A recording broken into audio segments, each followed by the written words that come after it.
Seguimos en Argumentos conversando con Egle González Lobato, profesora de la Universidad Central de Venezuela, directora de la Cátedra Libre de Democracia. También ella es directora de Mujeres 2030. Bueno, tiene además una infinidad de trabajos y se ha especializado como analista político y electoral. Egle, veníamos hablando en el bloque anterior un poco como el resumen de la semana, de los procesos electorales de la región, el que se avecina en Brasil, lo que ocurrió en Colombia con Gustavo Petro, cómo además cambia esa configuración de las relaciones bilaterales y que también, pues al abrir además el tema de las embajadas, cuando venimos al tema electoral de Venezuela, pues allí ha sido pues otra de las grandes preguntas, el proceso de votación de los venezolanos en el exterior, el tema de los países que no reconocían al gobierno de Nicolás Maduro, pues ahora hay otros cambios, ¿no? Quería, ahora que nos vamos al tema político-electoral de Venezuela, vamos a revisar el periódico El Universal con una información de esta, que es una de las preocupaciones, el voto en el exterior, y que ya el Consejo Nacional Electoral pues anuncia que trabaja en el voto de los venezolanos en el exterior y además de las eventuales primarias de la oposición. Esto dijo el rector Roberto Picón, informó que ambas propuestas marchan en paralelo, tanto del trabajo para las primarias como para el proceso de votación de los venezolanos en el exterior, y que están trabajando en forma técnica para que se pueda concretar, así como el apoyo a un eventual proceso de primarias. Esto también lo dijo en su cuenta en la red social Twitter, donde hablaba de que van a revisar las experiencias donde el CNE ha prestado asistencia técnica a organizaciones solicitantes basándose en sus propuestas de cargos a elegir, distribución geográfica, de centros de votación, en fin. El tema de los venezolanos, del voto de los venezolanos en el exterior, también ha estado sobre la mesa durante estos días, ha estado el debate y qué pasaría si no se logra además conseguir la votación efectiva de los venezolanos que están en el exterior, hablando del proceso que viene para el año 2024. Bueno, yo creo que los venezolanos en este momento tenemos una oportunidad bastante a tiempo. Si miramos el 2024 y el 2025, ambos años electorales muy importantes, uno presidencial y el otro legislativo, como una ruta hacia la gobernabilidad. Si nosotros, es decir, los años electorales, por lo general son los años donde se logran los acuerdos. Porque entonces, bueno, está todo el mundo habilitado, los partidos políticos, la sociedad está en la calle. Pero si nosotros empezamos a decir desde ya, bueno, mira, esto no solamente es en una sola velocidad, aquí se van a dar en varias velocidades. Tenemos la mesa de México, si se va a restablecer, que esperemos se restablezca, porque va a tener una agenda fundamentalmente o básicamente social. Y luego tenemos todo lo que tiene que ver con la parte electoral hacia el 2024, hacia el 2025, y una parte de ello fundamental es la cantidad de venezolanos que están fuera del país. Sí. Entonces, bueno, ¿cómo votar? Bueno, eso es un derecho. Entonces, reclamar los derechos, por supuesto que hay que reclamarlo. Ahora, eso, Venezuela, no, repito, no estamos en el mismo conflicto. Entonces, yo no veo la necesidad de decir, por ejemplo, bueno, es que si no, no se vota. Bueno, mira, es que el que diga eso le vamos a decir, pero vas a seguir con esa peliculita. Ese discurso ya vas a lo decir vimos con esa en el película pasado. ya no existe, o sea, no existe. Aterriza. ¿En qué sentido? En que, bueno, pero es que el que luche por el derecho de los venezolanos en el extranjero, eso es un derecho en Venezuela. Ah, si no fuera un derecho en Venezuela. Además, eso fue, tampoco es que ha sido de toda la vida, ¿no? Empezó con el 99, con la Constitución del 99, estoy casi segura. Pero en todo caso, lo que quiero decir es que el gran desafío para la sociedad venezolana es el compromiso con la democracia.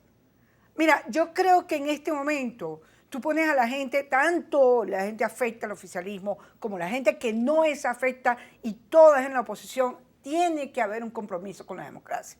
Y compromiso con la democracia quiere decir que tú vayas por la vía democrática. Claro. Entonces, lo que no puede pasar es ningún tipo de sorpresa.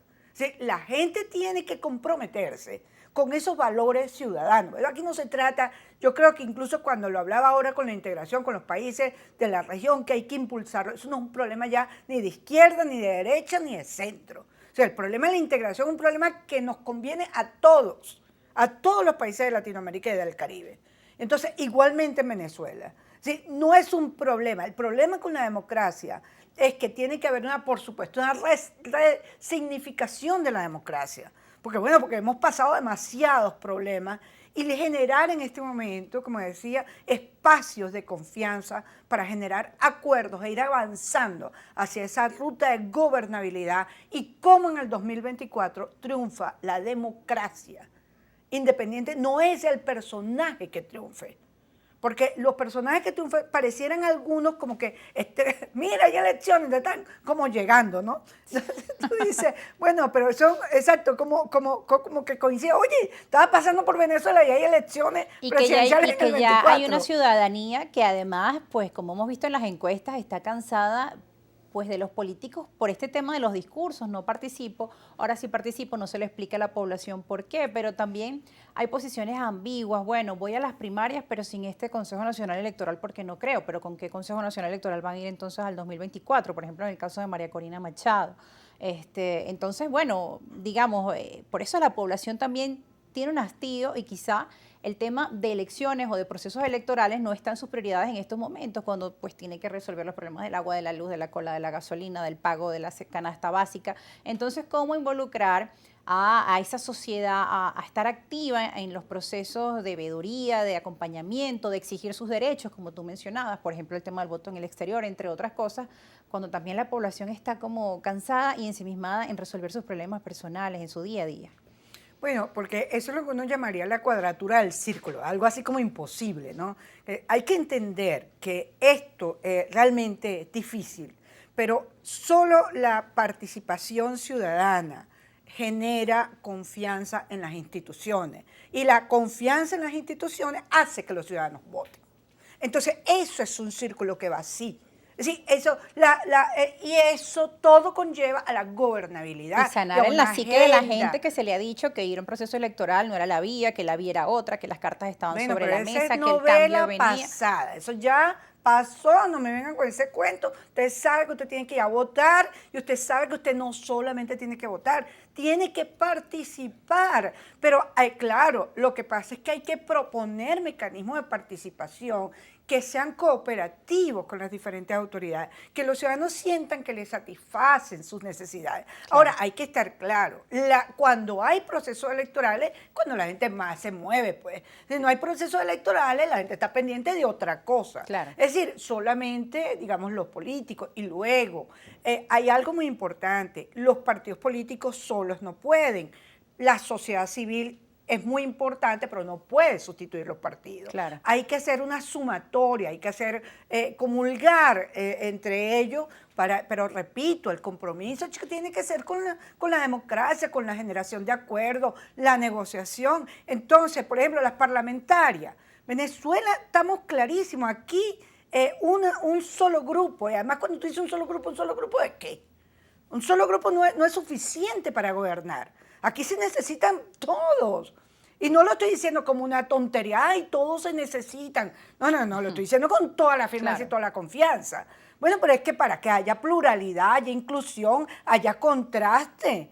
Es decir, porque el acuerdo es entre gente distinta. Claro, el acuerdo es entre iguales en una fiesta, un cumpleaños. Sí. Entonces, o sea, ponte de acuerdo, vamos a hablar y vamos a comprometernos con unas elecciones transparentes que nos garanticen un resultado, pero vamos a apostar por la gobernabilidad democrática, sostenible. O sea, basta de estarme ocupando de cosas que yo no debería ocuparme, o mi mamá, todo, mira, ¿y qué pasó? Y no, ocúpese lo suyo y digamos que quienes toman esas decisiones políticas generen esa confianza en la ciudadanía, generen esa tranquilidad y vamos por un progreso que además la agenda del país es la agenda de los objetivos de desarrollo sostenible. Es decir, claro, porque sí, la pandemia nos retrocedió, lo que no podemos permitir es que nos retrocedan, vamos a ser ahora más insensibles de lo que éramos antes de la pandemia con respecto al hambre, con respecto al clima, con respecto a todo lo que tienen que ver los 17 ODS. Y que, como leía, además la principal pandemia o la principal causa de muerte en el mundo es el hambre, y con los anuncios que hace la Organización de las Naciones Unidas de que viene una nueva pandemia en este sentido, o sea, que va a aumentar aún más la desigualdad, la pobreza y el hambre, pues uno se preocupa, y ahí es donde tú mencionabas el tema de la importancia de los mecanismos de integración para que no nos vuelva a pasar lo que ya nos ocurrió con la pandemia de COVID-19, es decir, encontrar mecanismos entre aquellos que no pensamos igual, pero que es importante para, digamos, solventar estos momentos de contingencia como los que pueden venir. Decían o hablan distintos analistas de recesión económica mundial, es lo que escuchamos en la prensa, un panorama nada alentador, pero ante ese escenario, pues, ¿qué podemos hacer, no?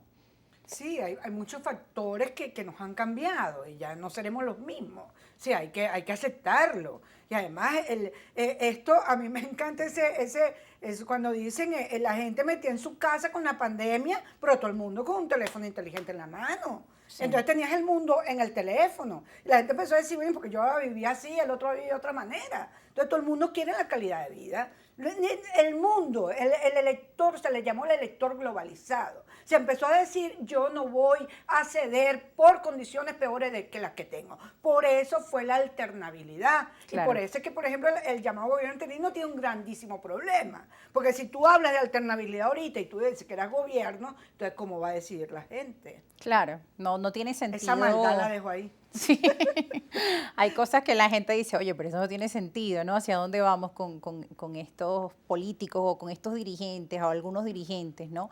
De la oposición, en el caso de los debates que hemos visto y de los comentarios que llegan a través de las redes sociales. Ahora, Egle, de cara a esas elecciones primarias, fíjate que hoy estaba leyendo un artículo donde Nick Evans decía que además la oposición debe estar lista porque es posible que el gobierno además adelante las elecciones presidenciales. ¿Es esto posible, adelantar un proceso electoral presidencial?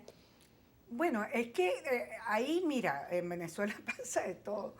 Porque allá, en el 18 ese fue el gran problema, que hubo el adelanto de las elecciones. Es posible que haya adelanto de elecciones, posible que vayamos con las peores condiciones para ir.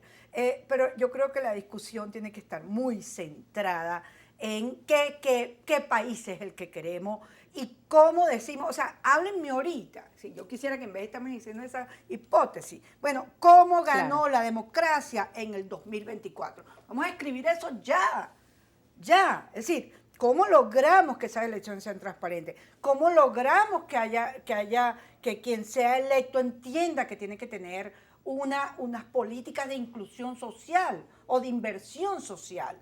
¿No? ¿Ve usted entonces dispersos a los líderes políticos de la oposición en cuanto a esos planes para el 2024? Bueno, es que dispersos se ven en todas, se ven dispersos, ¿no?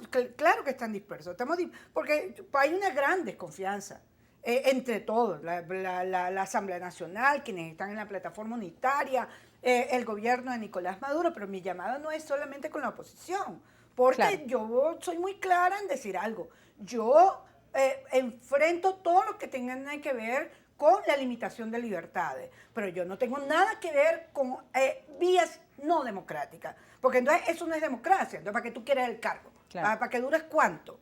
¿Ah? Entonces tú no tienes capacidad de gobernabilidad, no eres capaz de generar acuerdos. No, aquí todos tienen que entender que el futuro se crea, y entonces ese futuro es el que le estamos exigiendo al liderazgo político, pero también a la sociedad civil en general, no solo las ONG, que son representaciones, digamos, de alguna parte de la sociedad, en general. Y por supuesto siempre con ese equilibrio de la visión de género tan importante y de la representación de los excluidos, que han sido, digamos, los que más se afectan.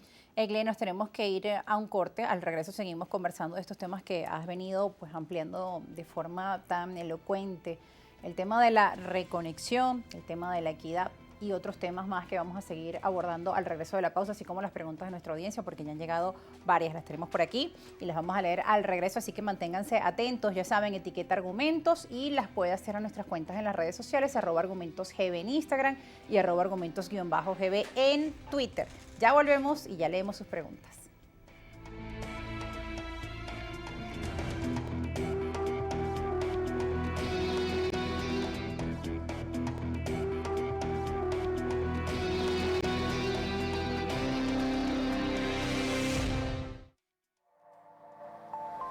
Puede ser.